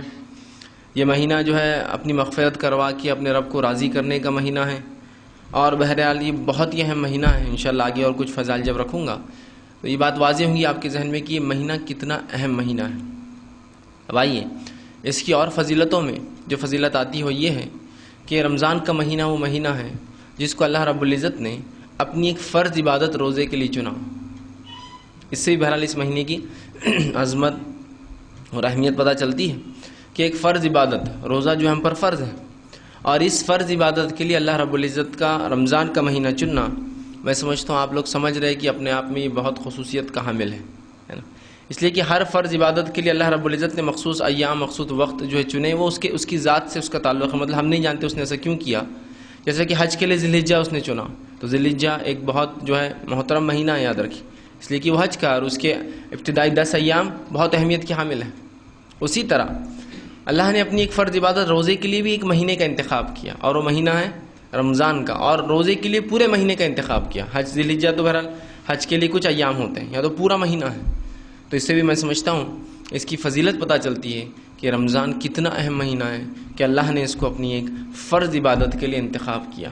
تو میں سمجھتا ہوں ہمیں چاہیے کہ اس فرض عبادت کو ہم جتنا ہو سکے صحیح سے کرنے کی کوشش کریں، ورنہ اتنی کوتاہیاں اس روزے میں بھی ہم کرتے ہیں. پچھلی بار تفصیلات بہرحال میں نے اس کی رکھی تھی، کتنی کوتاہیاں ہم روزے میں کرتے ہیں، کتنی لرزشیں ہم روزے میں کر رہے ہیں. اور بہت سی مرتبہ روزہ تو بہت سے لوگ رکھ رہے ہیں لیکن سوائے بھوکے اور پیاسے رہنے کے کوئی فائدہ ان کو نہیں ہو رہا ہے. اس لیے کہ اگر کسی کا روزہ اسے جھوٹ بولنا، گالی دینا، غیبت کرنا، چغلی کرنا، ستانا، بد کلامی کرنا، بدگوئی کرنا اور برائی سے نہیں روکتا، تو پھر ایسا آدمی تو صرف ایک طرح سے ہم دیکھیں گے کہ وہ بھوکا اور پیاسا رہ رہا ہے. ٹھیک، وہ روزہ نہیں رکھ رہا ہے، صرف بھوکا پیاسا ہے، خواہ کی یاد رکھیے. بہرحال تو یہ بھی بہرحال روزے کی ایک اہمیت تھی. اسی طرح نبی اکرم صلی اللہ علیہ وسلم رمضان کی اور روزے کی فضیلت بیان کرتے فرماتے ہیں کہ ہر روز افطار کے وقت، یہ جو ابن ماجہ کی روایت ہے، آپ سے فرماتے ہیں ہر روز افطار کے وقت اللہ رب العزت جہنمیوں کو جہنم سے نجات دیتا ہے. جیسے ایک اور روایت ہم نے اس سے پہلے دیکھی تھی کہ ہر روز اللہ رب العزت ہر رات رمضان کی لوگوں کو جہنم سے نجات دیتا ہے، آزادی دیتا ہے. مطلب یہ کہ ہر رمضان میں لوگ اپنے رب کو عبادتیں کر کے راضی کر لیتے ہیں، جس کی بنیاد پر ان کا رب ظاہر سی بات ہے انسان تو خسارے میں ہے، جہنم میں جانے والا ہے، ان کا رب جب راضی ہو جاتا ہے ان کی مغفرت کر دیتا ہے۔ تو رمضان کے مہینے میں بالخصوص رات کا اہتمام کیجیے، اس لیے کہ حدیث میں الفاظ ہے ہر رات اللہ رب العزت لوگوں کی معافی کرتا ہے، اور دوسری حدیث کے الفاظ جو ابھی میں نے آپ کے سامنے رکھی، ہر افطار کے وقت اللہ رب العزت لوگوں کو جہنم سے آزادی دیتا ہے۔ تو ہم کوشش کریں کہ رمضان کی راتوں میں اہتمام کریں عبادت کا، ٹھیک ہے، اور رمضان میں روزے رکھیں، اس لیے کہ افطار کے وقت معافی تو انہیں کی ہوں گی جو روزے دار ہیں۔ تو جو لوگ روزہ رکھتے ہیں تو ان کی حدیث میں الفاظ روزہ رکھنے والوں کے نہیں ہے، لیکن حدیث بالکل واضح ہے، اپنے آپ میں بتا رہی ہے کہ ہر افطار کے وقت اور ہر رات، مطلب راتوں کی عبادت کرنے والا روزہ رکھنے والا، اس لیے تو افطار کے وقت نجات ہو رہی ہے اور رات میں عبادتیں کر رہا ہے تو نجات پا رہا ہے، ٹھیک۔ تو ہر افطار کے وقت اللہ رب العزت لوگوں کو جہنم سے آزادی دیتا ہے، مطلب لوگ روزہ رکھتے ہیں، اپنے رب کو راضی کرتے ہیں، اس سے افطار کے وقت دعائیں مانگتے ہیں، ان کا رب ان کے اعمال سے راضی ہو جاتا ہے، ان کی دعاؤں کو قبول کرتا ہے اور ان کے گناہوں کو معاف کر دیتا ہے، اور بالآخر ان کی مغفرت کر دیتا ہے۔ مغفرت کا معنی سمجھتے ہیں آپ؟ مغفرت کا معنی یہ کہ اللہ رب العزت ہمارے گناہوں کو معاف کر دیتا ہے، اور جس کے بدلے میں ظاہر سی بات ہے جب کسی کی مغفرت ہو جاتی ہے، معافی مل جاتی ہے، تو اس کا ٹھکانہ جنت ہوتا ہے، یاد رکھیے۔ ہر رات رمضان میں اور ہر افطار کے وقت لوگ معافی پاتے ہیں اپنے رب سے، اور اللہ رب العزت گناہوں کو ہمارے معاف کر کے جو ہے جنت عطا کرتا ہے، یاد رکھیے۔ تو ہمیں کوشش کرنی چاہیے راتوں میں بالخصوص رمضان میں عبادت کا اہتمام کریں، اور روزوں کو بالخصوص رکھ کر مکمل طور سے جیسا ان کا حق ہے ویسا رکھیں، تاکہ ہماری مغفرت ہو سکتا ہے افطار کے وقت اللہ رب العزت کر دیں، یا پھر ہم اپنے رب کو رات کی عبادتوں سے راضی کریں اور اس کے بعد اپنی مغفرت کروا لیں، مطلب اپنے گناہوں کو معاف کروا لیں، ٹھیک ہے۔ اب اور روزے دار کی ایک فضیلت یہ بھی آتی ہے، ظاہر سی بات ہے روزے دار کی فضیلت مطلب وہ روزے کی بنیاد پہ روزے دار کی فضیلت ہے۔ تو روزے دار کی ایک فضیلت آتی ہے جو کہ ایک طرح سے روزے رکھنے والوں کی روزے کی فضیلت ہے، جس کے تعلق سے آپ صلی اللہ علیہ وسلم فرماتے ہیں، ابن حبان کی روایت ہے، ایک مرتبہ ایک صحابی کہتے ہیں کہ رسول اکرم صلی اللہ علیہ وسلم کی خدمت میں ایک شخص آیا اور کہ اللہ کے رسول صلی اللہ علیہ وسلم، اگر میں یہ گواہی دوں کہ اللہ کے سوا کوئی معبود برحق نہیں اور آپ محمد صلی اللہ علیہ وسلم کے بندے اور رسول ہیں، اور میں نماز قائم کروں اور میں روزہ رکھوں، ٹھیک ہے، اور جو ہے صیام اور قیام کروں، روزہ رکھوں، راتوں میں نمازیں پڑھوں، تو میرا حشر، میرا انجام کن کے ساتھ ہوگا؟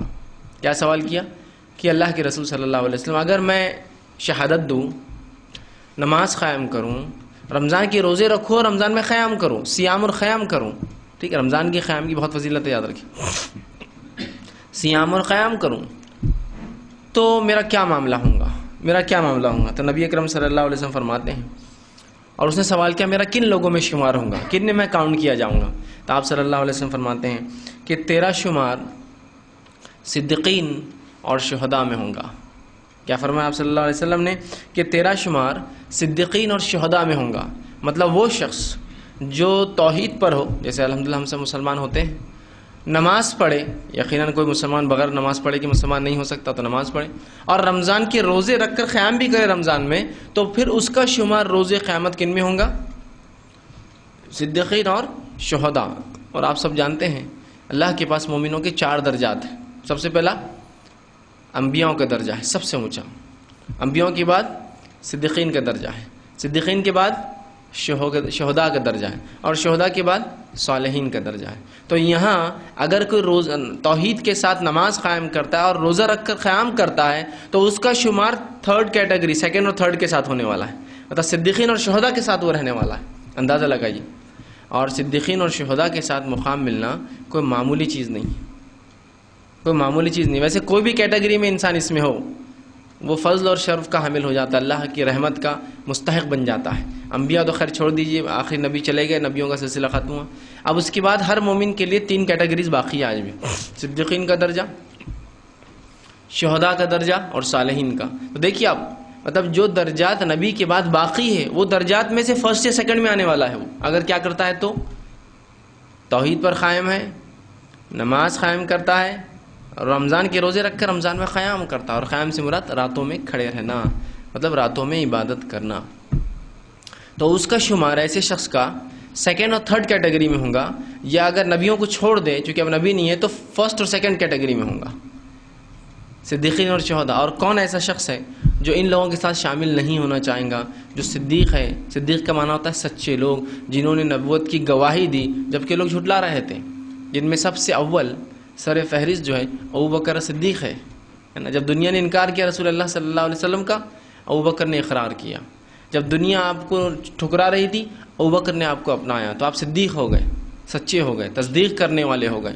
آپ نے اس زمانے میں تصدیق کی جب سب انکار کر رہے تھے. ٹھیک ہے، تو یہ صدیقین ہیں. شہداء، تو بہرحال شہداء کی کئی مثالیں، خود خلیفہ ثانی عمر ابن خطاب، خلیفہ ثالث جو ہے عثمان ابن عفان ہے نا، اور ایک فہرست ہے اس کے شہداء کی اس امت کے بعد، اس سے پہلے اور اس کے بعد میں یاد رکھی. تو یہ شہداء ہے. اور صالحین تو بہرحال تمام صحابہ اور اس کے بعد کے جو بھی نیکوکار ان کے طریقے پر چلے وہ سب صالحین میں شمار ہوتے ہیں. ٹھیک، تو جو شخص روزہ رکھیں گا اس کی فضیلت دیکھیے آپ روزے کی، کہ اس کا شمار، اس عمل کرنے والے کا شمار اللہ صدیقین اور شہداء کے اندر کرے گا. یہ بہت بڑا درجہ یاد رکھیے. ٹھیک، اب رمضان کی فضیلت میں ایک بہت اہم فضیلت، بہت ہی اہم فضیلت، ٹھیک ہے، وہ یہ ہے کہ اللہ رب العزت نے اس مہینے کو اپنی کتاب کے نزول کے لیے انتخاب کیا. رمضان کی سب سے بڑی فضیلت اگر میں کہوں اگر کوئی ہے تو وہ یہ ہے کہ اللہ نے اپنی کتاب کے نزول کے لیے اس مہینے کا انتخاب کیا. اور ایک قول کے مطابق صحابہ کے کہ ہر کتاب اسی مہینے میں نازل ہوئی، ہر کتاب. توریت بھی اسی مہینے میں نازل ہوئی، زبور بھی اسی مہینے میں نازل ہوئی، انجیل بھی اسی مہینے میں نازل ہوئی، اور قرآن یا فرقان بھی اسی مہینے میں نازل ہوا. تو میں سمجھ رہا ہوں اس مہینے کی فضیلت ہم سمجھ سکتے ہیں کہ اللہ نے سلسلے وار اپنی ہر کتاب کے نزول کے لیے، اور بالخصوص ان بڑی کتابوں کے لیے جن کے نام اللہ نے خود اپنی کتاب میں لیے، ان کے نزول کے لیے اس مہینے کا انتخاب کیا. تو یہ سب سے بڑی فضیلت ہے. اسی لیے رمضان کے مہینے کو شہر رمضان، شہر القرآن کہا جاتا ہے. رمضان کا مہینہ قرآن کا مہینہ ہے، چونکہ قرآن کا نزول ہوا، اور قرآن کے نزول کی وجہ سے اس مہینے کو ایک خاص مقام ملا، اور جس رات قرآن نازل ہوا اس رات کو ایک خاص مقام ملا. مطلب کتنی بابرکت یہ کتاب ہے کہ اس کے نازل ہونے سے مہینہ بابرکت ہو گیا، مغفرت کا حامل ہو گیا، اور اس کے نازل ہونے سے وہ رات بابرکت ہو گئی جس رات میں ہی نازل ہوا، اور وہ رات بھی مغفرت کی رات ہو گئی، اور وہ رات اجر و ثواب کے اعتبار سے 1000 مہینوں سے افضل بن گئی. کتنی اہم فضیلت ہے یہ اس مہینے کی. تو کم از کم یہ مہینہ ہمیں یہ یاد تو ضرور دلائے کہ ہمیں تلاوت قرآن پاک کرنا ہے. نبی اکرم صلی اللہ علیہ وسلم کا معمول تھا ہر رمضان آپ ایک مرتبہ قرآن کو ختم کرتے ہیں. جس سال آپ کی وفات ہوئی آپ نے 2 مرتبہ قرآن کو ختم کیا. اور طریقہ یوں تھا، جبرائیل علیہ الصلوۃ والسلام آتے ہیں، آپ صلی اللہ علیہ وسلم کو پورا قرآن پڑھ کر سناتے جتنا اس وقت تک نازل ہوا تھا اس رمضان تک، اور پھر آپ صلی اللہ علیہ وسلم واپس اس قرآن کو دہراتے اور جبرائیل علیہ السلام اس کو سنتے ہیں. لیکن جس سال آپ کی وفات ہوئی اس سال جبرائیل علیہ السلام 2 بار آئے، اور 2 بار آپ نے قرآن سنا، اور 2 بار آپ نے قرآن سنایا. مطلب جبرائیل علیہ السلام نے سنایا، پھر آپ صلی اللہ علیہ وسلم سنایا، پھر جبرائیل علیہ السلام نے سنایا، تو 2 مرتبہ ریپیٹ ہوا، چونکہ اب جانے کا وقت تھا اور قرآن تقریباً تکمیل کو پہنچ چکا تھا. تو 2 مرتبہ، سمجھ رہے آپ اس بات کو؟ تو کم از کم ہم رمضان کے مہینے میں ایک مرتبہ ضرور اس کتاب کو ختم کریں جس کتاب کے اترنے سے مہینہ بابرکت بن گیا، جس کتاب کے اترنے سے وہ رات اتنی مبارک بن گئی کہ اللہ رب العزت نے اس رات کے تعلق سے قرآن میں تفصیلات بیان کی، اس رات کے تعلق سے سورہ نازل کر دیا. پورا تفصیلات میں انشاءاللہ آگے رکھوں گا چونکہ اس کی ایک الگ فضیلت ہے اس رات کی. تو رمضان کے مہینے کو اللہ رب العزت نے اپنی آخری کتاب کے نزول کے لیے چنا، تو لہٰذا اس آخری کتاب کو کم از کم کچھ نہ صحیح تو ایک بار ضرور ہم پڑھیں اس کو ناظرہ. اس کے بعد کوشش کرے اگر وقت ہے تو اس کا ایک بار ترجمہ ضرور پڑھیں، رمضان میں نہ ہو تو غیر رمضان ضرور پڑھیں، اور اس کی تفسیر ختم کرنے کی کوشش کریں. مطلب وہ کتاب کیا چاہتی ہے ہم سے، ورنہ ایسا نہ ہو جائے کہ جس کتاب کے نزول سے اس مہینے کو برکت ملی، جس کتاب کے نزول کی وجہ سے اور جس کے حامل ہونے کی وجہ سے ہمیں شرف ملا قوموں کے اوپر، ہم جو ہے ایک بہترین امت کہلائے اس کتاب کی وجہ سے، اور صرف یہ بس شرف نام کا ہی رہ گیا اور کچھ کام نہ آیا ہمارے لیے آخرت میں. اس لیے کہ ظاہر سی بات ہے کسی بھی چیز کو جو پڑھنے کے لیے دی جاتی ہے، پڑھنے کا معنی ہوتا ہے اس پر عمل کرنا. اس لیے کہ آپ اسی چیز کو پڑھتے ہیں جس کے تعلق سے آپ علم حاصل کرنا چاہتے ہیں اور جس کے مطابق کچھ کرنا چاہتے ہیں. ہے نہیں ہے ایسا اصول؟ دنیا کے اندر انسان 10ویں کے بعد سائنس میں ایڈمیشن لیتا ہے، کامرس میں، آرٹس میں، کیوں لیتا ہے؟ یوں ایسی کھیل کرنے کے لیے. کتابیں خرید کے لائی جاتی، کیوں لائی جاتی ہے؟ نہیں بس ایسی پڑھ کے دیکھیں گے، عمل نہیں ہے اس کے مطابق، ہے نا. تو ظاہر سی جب قرآن کو پڑھنے کا بار بار حکم دیا جا رہا ہے تو کوئی یہ نہ سمجھے عمل کا کام ہو رہا ہے اللہ خالی پڑھنے کا. پڑھنے کا مطلب یہ ہے کہ عمل اس کا ہونا ہی ہے، اس لیے کہ کوئی چیز کو ہم اسی لیے پڑھتے ہیں کہ اس پہ عمل کرنا ہے. ریلوے ریزرویشن کرانا تو کیا کرتے اب جا کر ڈائریکٹ عمل کر لیتے. وہ عمل کرے تو بولتا جاؤ یار میرے کو تنگ مت کرو، وہ انکوائری پوچھو، اب چارٹ دیکھ کے کیا کیا کرنا پڑتا، تو آپ جا کے پہلے پڑھتے ہیں اس کو. تو پڑھنا بیس بنا آپ کے عمل کے لیے. تو اسی لیے کہا کہ بنیادی چیز قرآن کو پڑھو، تو پڑھنا بیس بنے گا باقی سب چیزوں کے لیے. ہم کو لگا پڑھو کا مطلب صرف پڑھو ہے، اور صرف پڑھ رہے اس کو، باقی آگے کچھ ہے ہی نہیں. پڑھنے کے بعد تو عمل شروع ہوگا. تو یہاں سے پڑھنے کی حد تک ہی ہم نے روک دیا. تو کچھ لوگ ہیں جو صرف تلاوت قرآن تک اپنے آپ کو محدود کر لیتے ہیں. یہ بھی بہرحال اپنے آپ میں خوش نصیب لوگ ہیں، کم از کم پڑھتے تو ہیں. اس لیے کہ نبی اکرم صلی اللہ علیہ وسلم کی حدیث ہے، اس مومن کی مثال جو قرآن پڑھتا ہے اور عمل کرتا ہے، اس کی ایسی جیسا ایک سنترا جو ویسے بھی خوشبو دیتا ہے اور کھائے تو میٹھا ہوتا ہے، اور اندر سے بھی میٹھا اور باہر سے خوشبودار، جس کی فریگرنس، جس کی مہک ہوتی ہے. آپ کچھ پھلوں کو دور سے سونگھ لے سکتے ہیں، سنترا بھی انہیں میں سے ایک. اور کہا وہ مومن جو قرآن نہیں پڑھتا، مطلب پڑھتا ہے عمل نہیں کرتا، پڑھتا نہیں اس پہ عمل نہیں کرتا، چونکہ اس کے پاس ایمان ہے. اس کی مثال کھجور کی ہے. کھجور کھائے تو میٹھا لگتا ہے لیکن اس کی خوشبو نہیں آتی. ایمان کی وجہ سے مٹھاس تو ہے لیکن دوسروں کو فائدہ نہیں، اس لیے کہ عمل کرتا ہے اس کتاب پر، نہ اس کو پھیلا رہا ہے نہ اس کو پڑھ رہا ہے. اور ایک منافق کی مثال جو قرآن کو پڑھتا ہے، اس کی ایسی جیسے خوشبودار پھول کہ کھائے تو پھول میں کچھ مزہ نہیں ہوتا ہے لیکن مہک ہوتی ہے پھول میں. منافق اندر سے ایمان والا نہیں ہوتا ہے لیکن قرآن کی تلاوت کی وجہ سے مہکتا ہے وہ. دیکھیے تو قرآن کی تلاوت منافق کو فائدہ دیتی ہے. اور وہ منافق جو قرآن بھی نہیں پڑھتا، آپ نے فرمایا وہ ایک برے پھول کی مثال ہے، نہ خوشبو آتی نہ کھا سکتے اس کو، بیکار والا. سمجھا؟ تو قرآن کے پڑھنے کی وجہ سے مومن مہکتا ہے. یاد رکھیے، قرآن کے پڑھنے کی وجہ سے سکینت نازل ہوتی ہے. اللہ نے قرآن فرمایا الا بذکر اللہ تطمئن القلوب، کہ اللہ کے ذکر کرنے سے مومنوں کے دل اطمینان پاتے ہیں. آج بے چینی میں کون سا انسان نہیں ہے دنیا کا، لیکن جہاں اطمینان ہے، جو کتاب کے جیسے مہینہ بابرکت ہوا، جس کے نزول سے وہ رات برکت والی ہو گئی اور 1000 مہینوں سے افضل ہو گئی، اس کتاب کے تعلق سے ہم پڑھتے بھی نہیں اس کو. اب جب پڑھیں گے تو عمل کے معاملہ آئیں گا. تو بہت سے لوگ تو اکثریت تو پڑھ ہی نہیں رہی ہے. جو بیچارے پڑھ رہے ہیں تو اس میں بھی بہت کم تعداد ہے جو اس کو سمجھنے کی کوشش کر رہے ہیں، اور جو بیچارے سمجھ رہے ہیں ان میں سے بہت کم تعداد ہے جو عمل کرنے کی کوشش کر رہے ہیں. تو لہٰذا آپ دیکھیے قرآن پر عمل پیرا لوگوں کی تعداد کتنی کم ہو گئی. ایک تو پڑھنے کی تعداد کم ہے تو سمجھنے کی کم ہے، سمجھنے کی کم ہے تو عمل کی بھی ظاہر سی بات ہے کم ہو جائیں گی تعداد.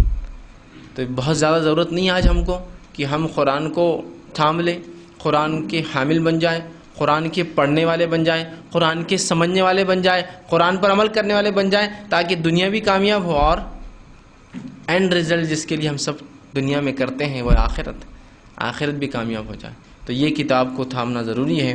یہ اس مہینے کی ایک فضیلت ہے کہ اللہ نے اپنی اس آخری کتاب کے نزول کے لیے اس مہینے کا انتخاب کیا. کوشش کرے ایک بار کم از کم قرآن کو ختم کرے رمضان میں، اور رمضان کے بعد کم از کم ایک بار اس کا ترجمہ اور ایک بار اس کی تفسیر جو ہے ختم کرنے کی کوشش کرے. اگر ایسا ہم نے کرنا چھوڑ دیا، یاد رکھیے، تو یہ ٹریننگ جو مہینہ آ رہا ہے جو ہم کو ایک ٹریننگ دے رہا ہے، ہمیں نصیحت اور سیکھ دے رہا ہے، اگر اس مہینے کو بھی ہم نے ایسے ہی گنوا دیا کہ بس چل رہا ہے جیسا چل رہا ہے، تو پھر اب کون سا مہینہ یا کون سے دن ایسے آئیں گے جب ہم کو خاص یاد دلا جائیں گا کہ اب تمہیں رمضان ہے یا تمہیں اب ٹریننگ حاصل کرنا ہے.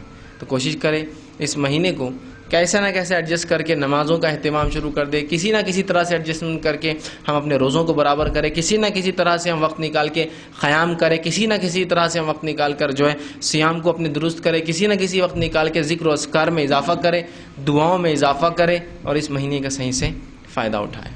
تو یہ اس کی ایک بڑی اہم فضیلت تھی. اسی طرح رمضان کی ایک اور بڑی فضیلت جو قرآن کے نزول کے بعد جو فضیلت گنی جائیں گی رمضان کی، وہ فضیلت ہے شب قدر، لیلۃ القدر. لیکن لیلۃ القدر کا بھی ایسا برا حال کیا ہم نے، اتنے فضائل ہونے کے باوجود بھی، اور اس کی بری حالت کرنے میں کئی جس کو ہم کہیں گے کئی لوگوں کا ہاتھ ہے. ہمارے بڑوں سے لے کر ہمارے علماء کو شامل کر کے، ہمارے ماحول اور سماج کو ملا کر، اور ہماری لا علمی سب اس میں شامل ہے، جس کی وجہ سے اتنی افضل اور اتنی بہترین رات کو کھو دیا. اور ایک اور وجہ جو اس میں بہرحال اضافہ کر لیجیے، وہ نقلی راتوں نے جو اس اصلی رات کو چھپا دیا. وہ راتیں جو جاگنے کی نہیں تھی اس کو جاگ کر ہم نے جو ایک اصل رات جو جاگنے کی اس کو ہم چھوڑ دی، ہم بھول گئے ہم اس کو. رمضان کی ایک بہت بڑی اور اہم فضیلت ہے، اللہ رب العزت نے اس مہینے میں ایک ایسی رات اس امت کو عطا کر دی جو رات 1000 مہینوں سے افضل ہے۔ اس رات کے تعلق سے نبی اکرم صلی اللہ علیہ وسلم کا قول سنیے، وہ قول کیا ہے؟ آپ صلی اللہ علیہ وسلم فرماتے ہیں، یہ جو ہے ابن ماجہ کی روایت ہے، جو ہے انس بن مالک رضی اللہ عنہ اس کے راوی کہتے ہیں، جب رمضان کا مہینہ آیا تو رسول اکرم صلی اللہ علیہ وسلم نے ہم صحابہ کو جمع کیا۔ آپ سمجھتے ہیں کسی چیز کے لیے لوگوں کو جمع کرنے کا کیا معنی ہوتا ہے؟ آپ کیسے کوئی گڈ نیوز آ گئی، اچھی خبر آئی تو آپ کیا کرتے ہیں؟ جلدی آؤ جلدی آؤ۔ صحابہ کو جمع کیا رمضان آتے ہی، ٹھیک۔ ابھی قدر نہیں آئی تھی، لیلۃ القدر شب قدر نہیں آئی تھی، لیکن رمضان آیا تھا۔ رمضان کی ابتدا میں آپ صلی اللہ علیہ وسلم لوگوں کو جمع کیا، کہا میرے پاس آؤ۔ لوگ آئے،